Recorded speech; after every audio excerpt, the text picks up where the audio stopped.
Bon, bah salut à tous. Du coup, je refais une petite vidéo encore. Petit changement. Voilà, petit changement. Voilà, donc j'ai fait une vidéo il y a quelques jours, peut-être une semaine, pour dire que j'étais plutôt baissier. Ensuite, j'ai refait une vidéo. C'était le 24, hein, voilà. Pour dire, ok, là, on est repassé au-dessus de ETHBTC. Donc là, j'ai cru que c'était bullish. Bon, je me suis dit, bon, peut-être petite déviation, on revient, bon, voilà. On n'a pas encore cassé. C'est vrai. En vrai, on est un petit peu entre deux. Mais là, on est quand même dans une zone dangereuse. C'est-à-dire que on repasse en dessous. ETHBTC, moi, ce qui m'intéresse pour l'instant, c'est la 6 heures. Alors, si on part du principe que la 6 heures, qui est pas non plus dégueulasse, allez, on voit même à partir de là, ça tient, là, c'est bien. Là, on fait le flip. Voilà, là, on se pose dessus. Petite déviation. Bon, on se pose pas dessus, donc c'est un petit peu moins bien. Mais là, on voit que c'est assez propre là-dedans. Voilà, c'est une possibilité. On s'est posé dessus, etc. Voilà. Maintenant, moi, ce qui va m'intéresser, ça va être de regarder précisément les bougies qu'on va avoir là. Je n'ai pas particulièrement envie à 2 heures du matin de clôturer, et bien tout simplement sous l'AMA ici. Voilà. Si on clôture en dessous, je pense qu'il est intéressant de commencer à DCA out. Donc petit à petit. Pourquoi petit à petit? Encore une fois, eh bien on n'est jamais à l'abri, voilà, d'avoir même ça et puis de repartir, ou même juste on fait ça et on repart, voilà. Et si on vend tout là, bah là on se sent vraiment très très bête, voilà. Donc en plusieurs fois, de toute façon, la target baissière sur ce genre de setup, ok, c'est cette zone là, voilà. Vraiment la zone basse, ça va être 47, mais les zones qu'on va chercher, ça va plutôt être dans les 42. Si on regarde, alors en 12 heures, il y en a qui regardent le 12 heures. Si on regarde en 12 heures, par exemple, ici sur la 666, on aurait le 48. Bon, le temps que ça descende, tout ça, bon, ça sera peut-être un petit peu différent à voir, mais ça correspond très bien avec le Fibo. D'ailleurs, ça pourrait descendre très vite ici. Si jamais l'accélération baissière doit arriver, on voit d'ailleurs, regardez, ici, le pullback là, on passe baissier, reteste, et peut-être que là, on va faire une ligne droite ici, 48. Ce n'est pas impossible, parce que, contrairement à ici, là, on était sur support, par exemple, ici, et là, on est sous résistance. Donc là, on passe baissier à cet endroit-là. Ce n'est franchement pas très beau. J'ai cru, hier, j'ai posté des messages bullish hier soir, ou je sais plus exactement, enfin quand on était par là, j'ai voulu tenter un scénario bull, voilà. Bon, il ne s'est pas bien passé comme prévu, mais j'ai très rapidement annulé mon ordre. En gros, c'était, voilà, tant qu'on était au-dessus de ça, je me suis dit, ok, on est bon. Et dans une moindre mesure, la 5 minutes, voilà, la MA666 5 minutes, voilà, tant qu'on était au-dessus de là, j'étais assez serein. Et d'ailleurs, mon premier SL, c'était là, donc c'était vraiment, vraiment en dessous. Et le reste, c'est fait SL, voilà, par ici, un truc comme ça. Voilà. Donc là, je n'ai plus vraiment de long en cours. Et je suis vraiment en train de réfléchir pour commencer à sortir et à vraiment prendre des profits, voilà, me retrouver en cash, voilà. J'avais déjà plus ou moins commencé ça la dernière fois. Et là, je suis pas dans une phase où je me dis oui, alors dans quoi je vais faire une réallocation, alors je vais aller dans tel hall. Non, voilà, on s'en fout. Moi, ce qui m'intéresse, c'est d'avoir des USDT. Voilà.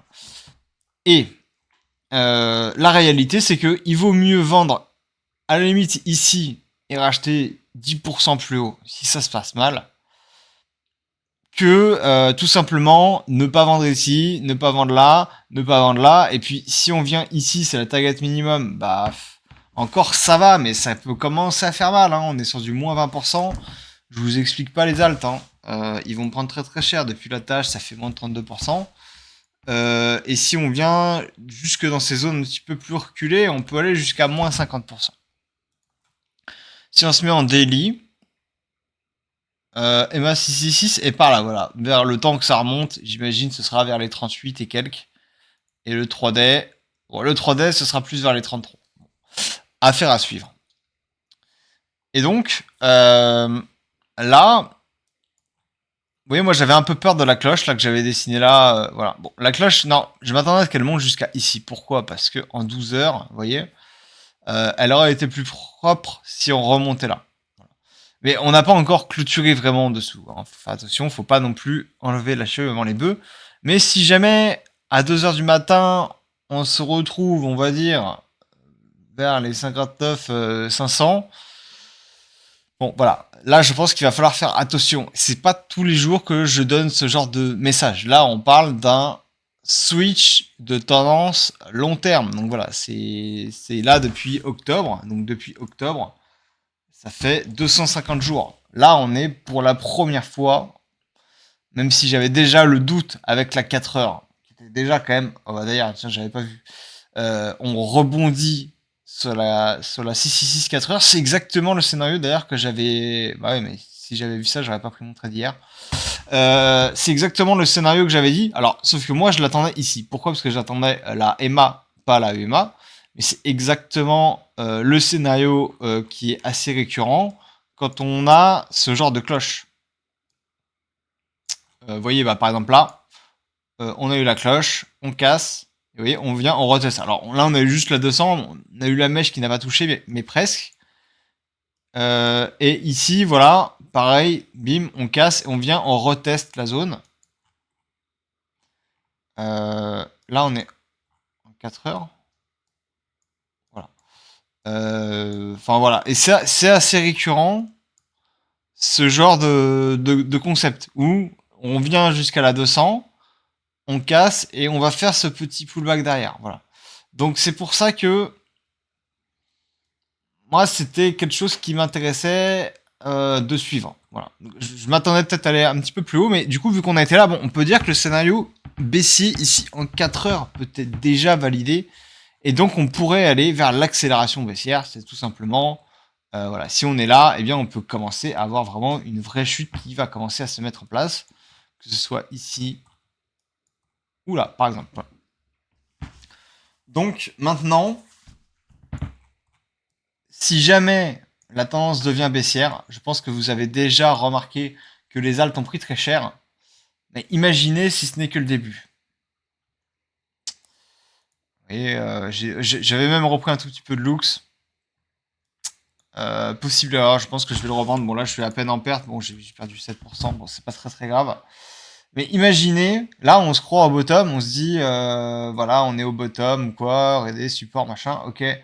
Imaginez le Lux qui revient ici, voilà. On peut se dire c'est impossible, mais bien sûr que c'est possible. Il peut reprendre moins 60%. Voilà. Alors après je veux pas non plus être totalement alarmiste. Si ça se trouve, il y a aussi une autre thèse qui est que on est la veille d'un énorme bull market et on est la veille aussi de la alt season. C'est une possibilité. Et d'ailleurs, quand on regarde ça, franchement, c'est pas horrible. Et on redevient en tendance haussière, creux équivalent. Là, on a un creux supérieur, sommet supérieur, etc. Donc ça, c'est le genre de price action qui peut être intéressant. Mais si BTC vient à casser, je pense que les alts ne tiendront pas, tout simplement. Voilà. Et que tous les alts qui sont entre guillemets sur support vont s'écrouler. Et d'ailleurs, de toute façon, voilà, on en a parlé un petit peu dans le Discord tout à l'heure, mais voilà, moi quand j'ai ça comme graphe, donc première vague qui est là, on met le Fibo ici, voilà, ça nous fait un graphe qui est relativement parfait. On voit un énorme excès hein, ici, ce qui n'est pas un excès négligeable, hein, on parle d'un excès de voilà, 30% quand même. On peut avoir plus parfois, mais 30% c'est déjà bien. On vient, on réintègre, on tape dessus. Là, c'est simple. On casse la moyenne mobile 6 4 heures. Franchement, là, on retourne dans cette zone-là. Hein. On retourne probablement sous ce creux. Et pourquoi pas ici. Voilà. Et là, on pourra acheter. Mais vous voyez, ça fait moins 70%. Un des coins, voilà, que je suis énormément aussi, qui pour moi est aussi un des indices de est-ce que le marché est sain ou pas, je pense à BNB. BNB qui est en train, tout simplement, discrètement, mais sûrement, de casser sa moyenne mobile 666 4 heures. Ici, on voyait, il n'a pas vraiment cassé, bon, il a frôlé, hein, mais voilà, la clôture est ok, mais il était encore au-dessus de la EMA. Là, on la casse. Là, on la casse. Après avoir fait un pullback ici sur, bon, c'est pas tout à fait touché, mais presque. Après que, quand on prend le Fibo, voilà, ça nous donne le top. Énorme swing fail pattern. On réintègre, on repasse sous la moyenne mobile 666. Ça fait longtemps que j'en parle de ce short. Bah là, je suis sur le point de le prendre. Est-ce que je devrais pas déjà le prendre même? C'est une bonne question. Et je pense que si. Je pense que je vais le prendre. J'attends de voir la clôture de ce soir. En fonction de la clôture de ce soir sur Bitcoin, sur ma 6 heures, eh bien, si jamais on clôture en dessous, je vais commencer à prendre des swing shorts. Petit à petit, voilà, sûrement, mais doucement. Je vais pas switcher tout d'un coup. Encore une fois, le problème, c'est le piège de si on vient, on casse, on réintègre. Voilà, ça peut toujours arriver. Historiquement, ça arrive assez peu sur la moyenne mobile 666. Mais là, on parle quand même d'un changement de marché majeur. C'est la première fois que ça arrive en quasiment un an, voire peut-être même plus, parce que bon, là on a eu une micro-phase bear market, mais ça compte pas vraiment, on va dire. Hein, voilà, c'était juste un espèce de range après les 3 vagues, voilà, ok. Mais on va dire que depuis décembre 2022, ce sera la première fois qu'on passe vraiment baissier. Alors, ce sera probablement une baisse, moi dans ma tête, et dans la tête aussi des autres gens qui sont baissiers, ça ressemblera plutôt à ça, je pense. Je ne pense pas qu'on retourne ici, mais plutôt à une espèce de correction au milieu. Voilà. Surtout quand on sait toutes les news extrêmement bullish qu'il y a, donc c'est-à-dire tous les ETF. Il y a sans doute, pour l'instant en tout cas, c'est bien parti, Donald Trump qui risquerait de gagner les élections. Donald Trump qui fait une campagne, alors je ne veux pas dire pro-crypto, mais on va dire relativement en faveur des cryptos. Pourquoi? Parce qu'il veut chercher ses électeurs. Ok, ça c'est cool. Par contre, il veut chercher ses électeurs, mais on ne sait pas à quel point ce qu'il dira est fiable dans le temps. Voilà, donc faut prendre ça plus ou moins que des pincettes parce que dans son programme, c'est pas non plus extrêmement mis en avant. Voilà. Mais c'est quand même quelqu'un qui a ouvertement dit dans plusieurs conférences qu'il voulait être pro-crypto, qu'il voulait arrêter la guerre contre les cryptos, tout ça. Donc voilà. Je pense que le scénario qui serait le mieux, ce serait celui-là. Maintenant, on va refaire un tour sur l'Open Interest. Voilà. Alors, là, on va se mettre en 4 heures déjà. Je vous fais pas un dessin, ça c'est dégueulasse. Voilà. Pour ceux qui savent hein, comment je trade, voilà. Prix qui descend, prix qui stagne, c'est dégueulasse. C'est le pire. Voilà. C'est le pire de ce qu'on va voir. Est-ce que c'est des longues? Est-ce que c'est des shorts? Ouais. Bah, franchement, ouais. Bah, non, mais là, bon, ok. On a l'air d'avoir perdu pas mal de longues. Ok, c'est vrai, les Phoenix sont bas. Et si jamais on devait avoir une impulsion haussière, franchement, ce serait cool parce que ça voudrait dire qu'on aurait un short squeeze qui arrive. On voit des fundings qui sont assez faibles, etc. Mais historiquement, les fundings faibles, ce n'est pas gage. Alors, est-ce qu'on va avoir 2 jours? Non, on peut peut-être pas l'avoir. Voilà. J'avais regardé ça la dernière fois. Regardez, quand on était ici, on n'avait pas non plus des fundings très hauts. Vous voyez, c'était des fundings. Bon, on était quand même repassé au-dessus de 1. Là, on avait des petits pics en rouge. Voilà. Donc voilà. Et si on regarde le deuxième crash, donc il s'est passé par là. Bon, les fundings étaient en rouge après, mais là, voilà, on n'avait pas non plus des fundings extrêmement élevés. On était à peine à 1. Voilà. 0,1. Donc en léger positif.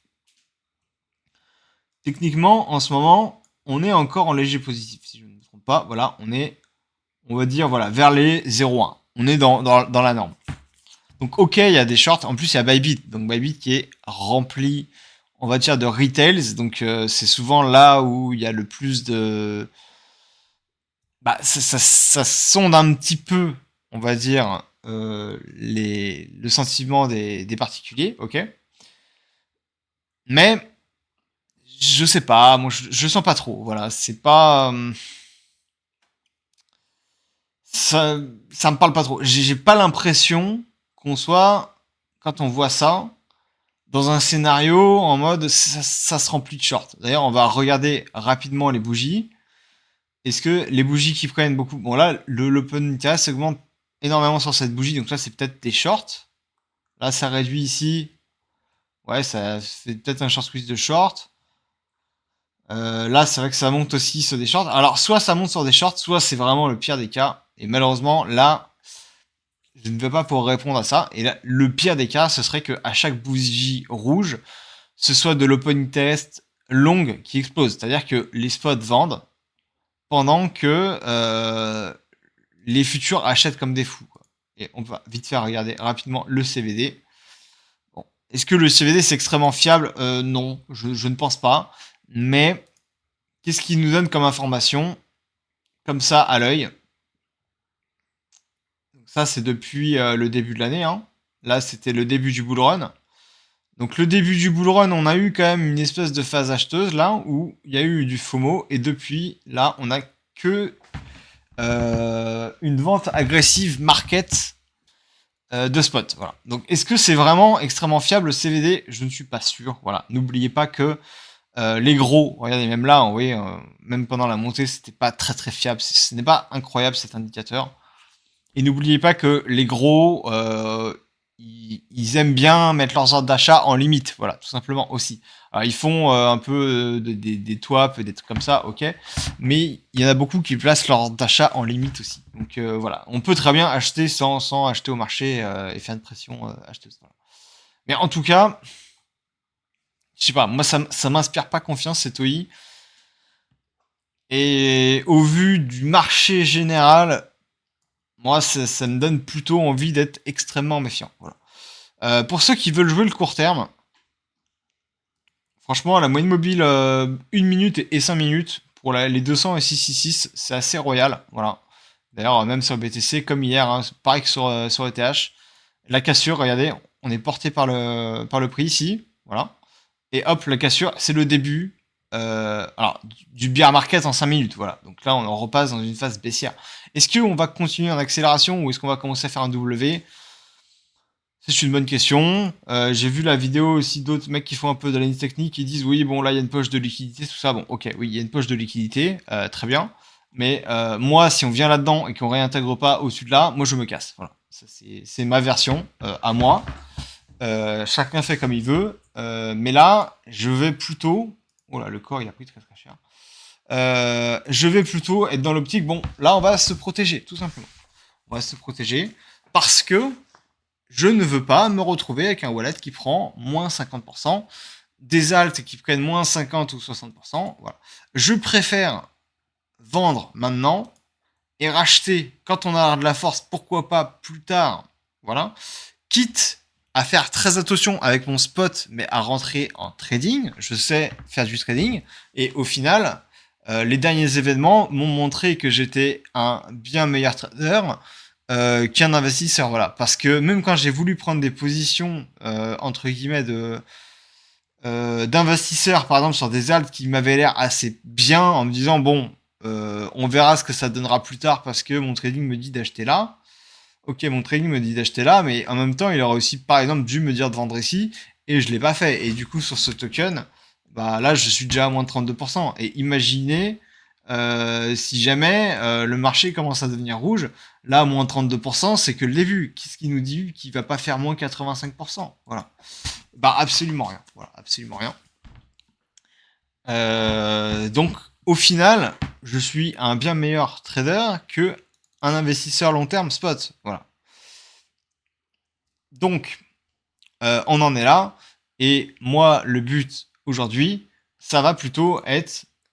Voilà, on regarde par exemple le RNR au hasard. Alors, je sais pas pourquoi j'ai mis la 8 heures, mais la 8 heures était mise comme ça.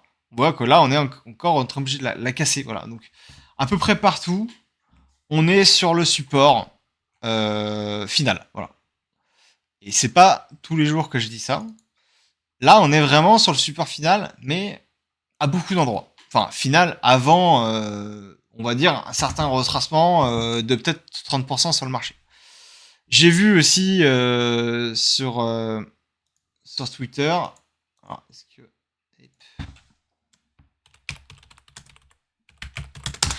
Rekang Kami.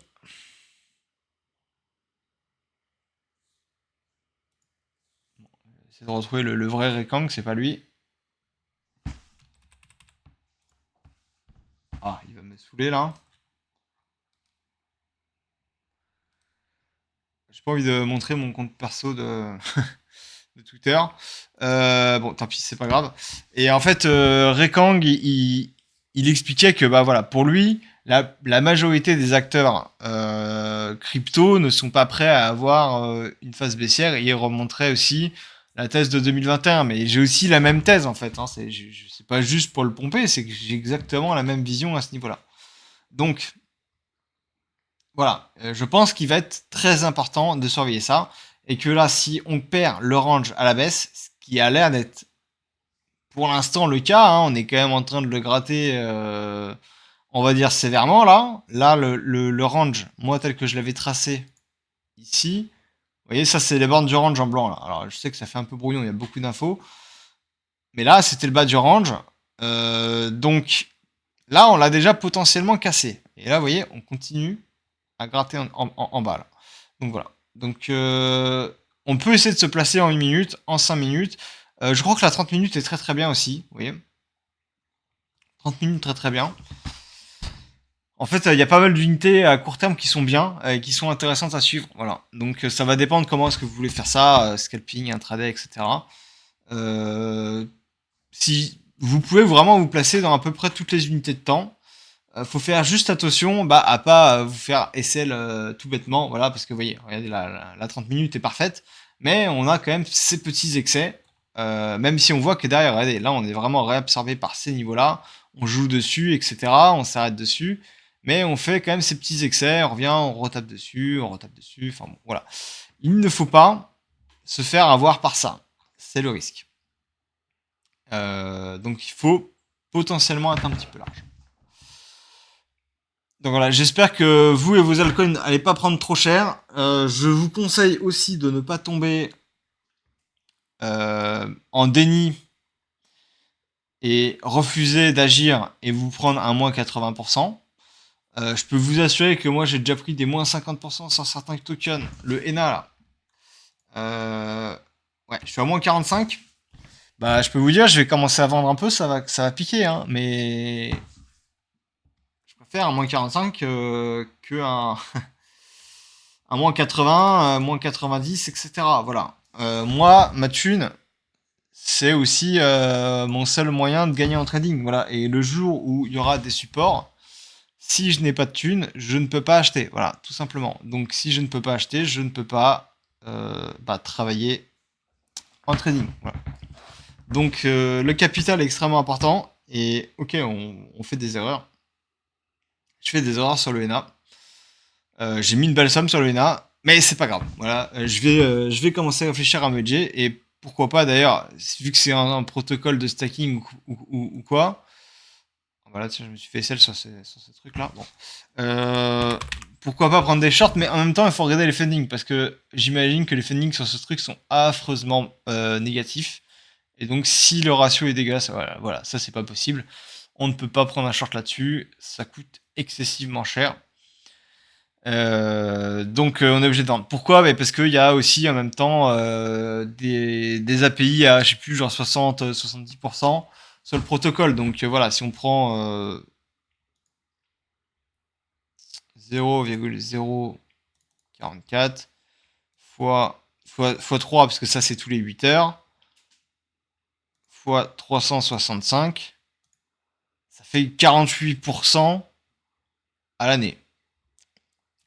Ça fait cher quand même. Voilà. Et je me demande si je me suis pas trompé parce que pour moi ça fait plus que ça. Mais bon, peut-être que je me trompe. Voilà, bref. Donc voilà, dites-vous que là, ça coûte extrêmement cher en funding. On ne peut pas vraiment se hedger. Bon, après, 48%, ça coûte a priori moins cher que ce qu'on peut gagner dans la pool de liquidité. Donc ça peut quand même se jouer, mais voilà, méfiance. Moi, j'ai commencé à prendre un petit short, du coup, sur Bitcoin. J'ai toujours mon short sur Jup.